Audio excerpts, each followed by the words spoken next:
വളരെ വളരെ ഗുരുതരമായ ഒരു കാര്യമാണ് ഈ തൊണ്ടി മുതലെടുത്ത് വീട്ടിൽ കൊണ്ടുപോയെന്ന് പറയാൻ.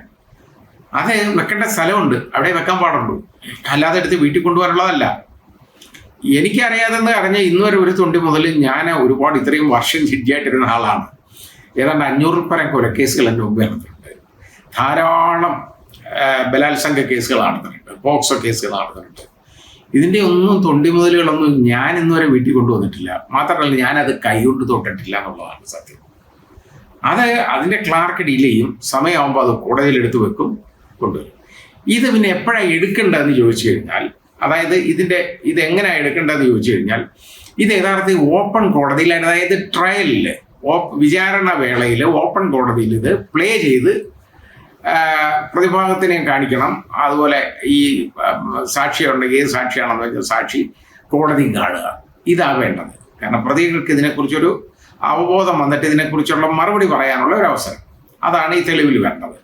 പക്ഷേ ഇതിനകത്ത് ഓപ്പൺ കോടതിയിലും ഒക്കെ പറ്റത്തില്ല. കാരണം ഇത് ബലാത്സംഗ കേസായതുകൊണ്ട്, ഇങ്ങനെ ലൈംഗികമായി പീഡിപ്പിക്കപ്പെട്ട ഒരു കേസായതുകൊണ്ട് അതിനകത്ത് എപ്പോഴും അതിൽ ഇൻ ക്യാമറ ട്രയൽ ആയിരിക്കും. അതായത് കോടതി മുറി അടച്ചിടുക, ആ പ്രതികളുടെ അഭിഭാഷകരും മാത്രം, പിന്നെ ഉള്ള ബെഞ്ചുകാർക്ക് കോടതി, അതായത് ജഡ്ജി, പ്രോസിക്യൂട്ടർ, മറ്റാർക്കും കോടതിയിൽ ഇരിക്കാൻ ഒക്കത്തില്ല.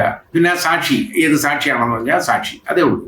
വേറെ ആർക്കും കോടതിയിൽ ഇരിക്കാൻ ഒക്കത്തില്ല, ആരും കയറ്റത്തില്ല. ഇവരിത്രയും കാണത്തക്കവണ്ണം ഇത് പ്ലേ ചെയ്യാം. കാരണം അത് വേറെ മാർഗമില്ല. കാരണം ഇത് തെളിവിൽ എടുക്കേണ്ടതാണെങ്കിൽ അത് പ്ലേ ചെയ്യണം. ഈ കേസിനകത്തും ഇത് അങ്ങനെ തെളിവിലെടുക്കാൻ പാടുള്ളൂ. അല്ലാതെ മജിസ്ട്രേറ്റ് വീട്ടിൽ കൊണ്ടുവച്ച് കാണാനും നാട്ടുകാരെ വിളിച്ച് സദ്യ കൊടുക്കാനും ഉള്ള ഒരു കാര്യമല്ല ഇത്. അതേപോലെ ജഡ്ജിമാർക്കും ഇത് തന്നെയാണ് ബാധകം. സെഷൻസ് ജഡ്ജി, അത് ഏത് ജഡ്ജിയാണെന്ന് വെച്ചാൽ ആ ജഡ്ജി കൺസേൺഡ് സെഷൻസ് ജഡ്ജോ അഡീഷണൽ സെഷൻ ജഡ്ജോ ആരാണെന്ന് വെച്ചാൽ ഈ കേസ് എങ്ങോട്ട് കമ്മിറ്റ് ചെയ്യപ്പെടുന്നോ, കമ്മിറ്റ് ചെയ്തിട്ട് മേക്ക് ഓവർ ചെയ്യുന്നോ ആ ജഡ്ജിക്ക് മാത്രമേ ഉള്ളൂ. അതും ആ ജഡ്ജിക്ക് ഇത് വീട്ടിൽ കൊണ്ടുപോകാനൊന്നും പറ്റത്തില്ല. അങ്ങനെ ചെയ്യാൻ പാടില്ല ഒരിക്കലും.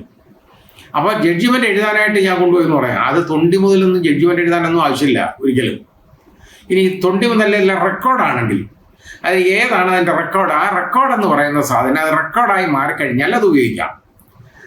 കാരണം അത് ഇറ്റ്സ് എ റെക്കോർഡ്, ഒരു ഈ ക്രിമിനൽ കേസിൽ റെക്കോർഡായിട്ട് മാറും. അത് ആ രീതിയിൽ പ്രൂവ് ചെയ്യണം.